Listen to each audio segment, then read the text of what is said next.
हुआ क्या कि 2018 की एक बात है, ये टाइप का जो इंसिडेंट मैं आपको बता रहा हूँ ये अखबारों में आपको रिपोर्ट नहीं किया जाएगा। आईएसआई जो है वो भारत के अंदर भारतीय नागरिकों को रिक्रूट करती है। इसको रिक्रूट करने के लिए भारत के अंदर आईएसआई का ऑलरेडी एक बहुत बड़ा नेटवर्क है।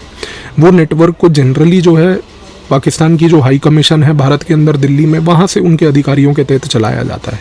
आईएसआई यहाँ पर क्या करती है इन इलाकों में कि पंजाब, राजस्थान, गुजरात, जम्मू वाले इलाके में भारतीय नागरिकों को लिंग्विस्टिक बेसिस पे, यानी कि कुछ स्पेसिफिक लैंग्वेज स्किल के बेसिस पे या उनके रिलीजन के बेसिस पे रिक्रूट करती है। इनको रिक्रूट करने के बाद बेसिक सी ट्रेनिंग दी जाती है कि इनसे छोटे छोटे लेवल के इंटेलिजेंस गैदरिंग ऑपरेशंस कराए जाते हैं।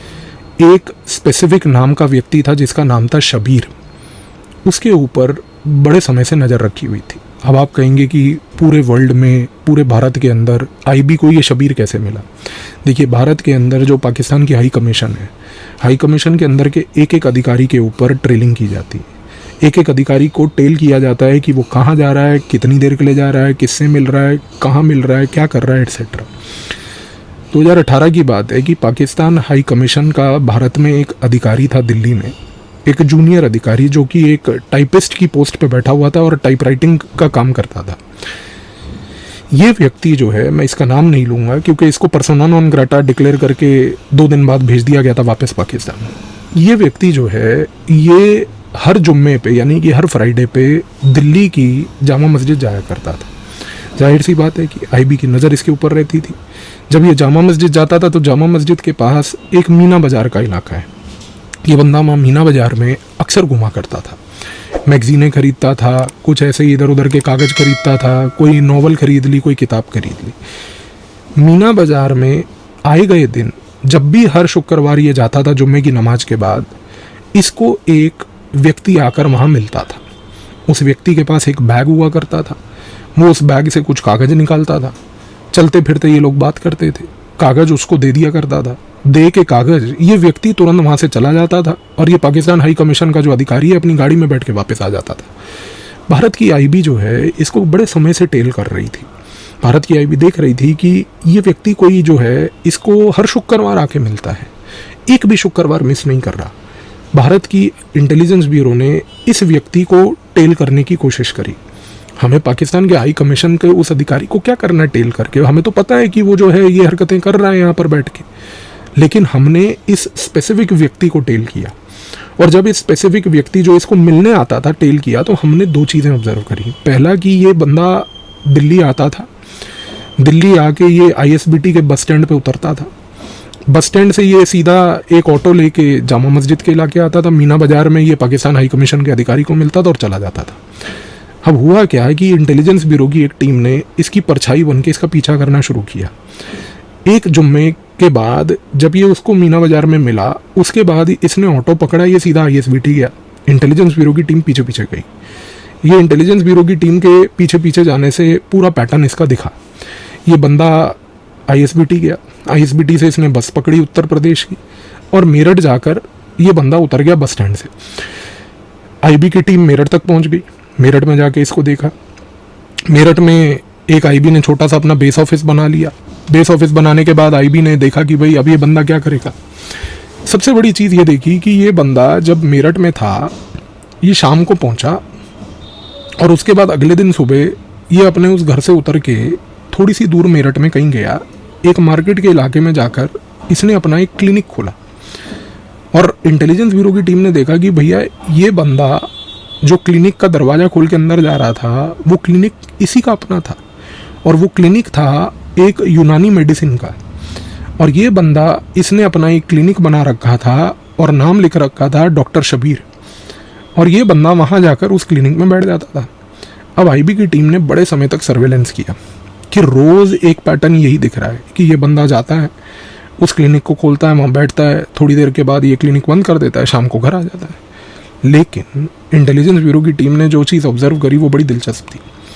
उन्होंने देखा कि इस यूनानी मेडिसिन के क्लिनिक में इस डॉक्टर शबीर को मिलने भारत की सेना के जो मेरठ के कैंटोनमेंट में डिप्लॉयड थे, उसके बड़े जूनियर लेवल के लोग आते थे। कोई सिपाही आ गया, कोई जेसीओ आ गया, कोई इस प्रकार का ये लोग रेगुलर बेसिस पे इसके क्लिनिक आते थे। इसके क्लिनिक आके ये लोग दवा लेते थे, किसी प्रकार की दवा, कोई जादुई क्योर करने की दवाएं होती हैं इन सब लोगों के पास, हकीम वगैरह जो होते हैं फ्रॉड टाइप के। पाकिस्तान लाइव के मोअज़्ज़िज़ नाज़रीन, अस्सलामु अलैकुम। आईएसआई भारत में घुसकर भारत के ही शहरियों से हमारे खिलाफ जासूसी करवाती है।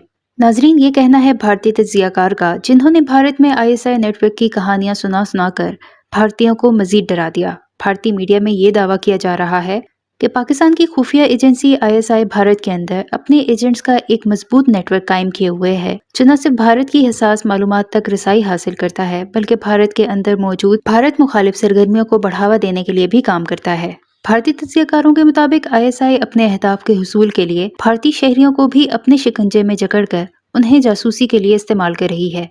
इसका मकसद भारत की दाखिली सलामती को नुकसान पहुंचाना और पाकिस्तान के मुफादात के हक में काम करना है। ये दावे भारतीय मीडिया में उस वक्त शिद्दत इख्तियार कर गए हैं जब एक मुबैना भारतीय जासूस ने पकड़े जाने के बाद ये एतराफ किया कि वो पाकिस्तान की एजेंसी के लिए काम कर रहा था। उसके बाद भारतीय तज्ज़ियाकारों ने अपनी गुफ्तगू में मजीद इस बात का जिक्र किया कि पाकिस्तान के खुफिया एजेंट्स भारत के मुख्तलिफ सूबों में अपने नेटवर्क को मजबूत बना रहे हैं। ये सब बातें भारतीय अवाम में खौफ व हिरास की लहर पैदा कर रही हैं और उन्हें यकीन दिलाया जा रहा है कि पाकिस्तान की खुफिया एजेंसी भारत में अपने मकासद के हुसूल के लिए हर हद तक जा सकती है। लेकिन सवाल ये है कि क्या वाकई ऐसा कुछ हो रहा है या ये महज भारतीय मीडिया की तरफ से खौफ का बाजार गर्म करने की कोशिश है। इस बारे में भारतीय तज्ज़ियाकार का मजीद क्या कहना है, इस वीडियो में देखें। वीडियो में आगे बढ़ने से पहले मेरे चैनल पाकिस्तान लाइव को सब्सक्राइब जरूर करें ताकि आने वाली वीडियो अपडेट से आगाह रहें।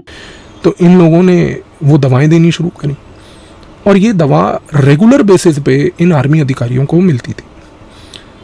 इंटेलिजेंस ब्यूरो को एक चीज़ समझ आ गई कि ये बंदा जो डॉक्टर है, इसने अपना नाम बना रखा है मेरठ कैंटोनमेंट में कि ये जादुई क्योर कर देगा हर एक छोटी छोटी बीमारी का।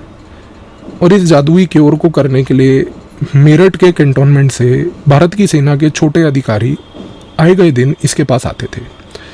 अच्छा, अब कोई भी मेरठ से कैंटोनमेंट का अधिकारी अगर इसके पास आता था तो वो बड़े लंबे समय तक बैठता था। और यूनानी, होम्योपैथी वगैरह आपको ये सब पता ही होंगे कि अगर आप कभी होम्योपैथिक के डॉक्टर के पास भी जाएं तो घंटों बिठा लेते हैं, आपसे पूरी कहानी सुनाएंगे, आपको बताएंगे हाँ जी कब से क्या हो रहा है। इलाज विलाज का तो मुझे कुछ पता नहीं, मतलब पर्सनल लेवल पर मैंने तो आज तक जितनी बार होम्योपैथी प्रयोग करी है कि वो तो एकदम निकम्मी प्रकार की मेडिसिन ही निकली है।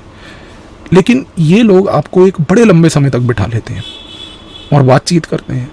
इंटेलिजेंस ब्यूरो को समझ आ गया कि ये बंदे को बुला के इन आर्मी के, सेना के जो लोग आ रहे थे उनसे ये लंबी बातचीतें करता था। और जाहिर सी बात है कि उन बातचीतों के दौरान ये उनसे मेरठ कैंटोनमेंट के अंदर क्या क्या चल रहा है उसकी भी इंफॉर्मेशन प्राप्त करता था। फिर एक पैटर्न बना और इंटेलिजेंस ब्यूरो के अधिकारियों को ये बात समझ आई कि हो सकता है कि ये बंदा इन्हीं पर्टिकुलर चीज़ों के इंफॉर्मेशंस को हर जुम्मे के जुम्मे जाकर पाकिस्तान हाई कमीशन के उस अधिकारी के साथ शेयर करता है। अब सबसे बड़ा सवाल था कि इसको रंगे हाथों पकड़ा कैसे जाए। अब एक लंबे समय के सर्वेलेंस के बाद, कई महीनों के, हर महीने इंटेलिजेंस ब्यूरो की टीम ऑब्जर्व करती थी कि ये 4 बार दिल्ली आ रहा है, 4 बार मिल रहा है। तो लंबे समय के सर्वेलेंस के बाद एक प्लान बनाया गया कि इसको पकड़ा जाए। और हुआ वही कि जब लंबे समय के बाद 2018 में इस प्लान के तहत इंटेलिजेंस ब्यूरो के अधिकारियों ने इसको रंगे हाथों मीना बाजार में पकड़ा, डॉक्यूमेंट्स देते हुए पाकिस्तान के हाई कमीशन के उस लोकल अधिकारी को, तो पता चला कि उस लोकल अधिकारी के हाथ में ये बंदा शबीर लोकली बनाई हुई, हाथों से बनाई हुई मैप्स, ट्रूप्स के फॉर्मेशन, रेडार्स के इंफॉर्मेशन, बैटरीज के इंफॉर्मेशन, किस प्रकार के एक्सरसाइजेज जो हो रही हैं मेरठ कैंटोनमेंट में उसकी इंफॉर्मेशन प्रोवाइड कर रहा था।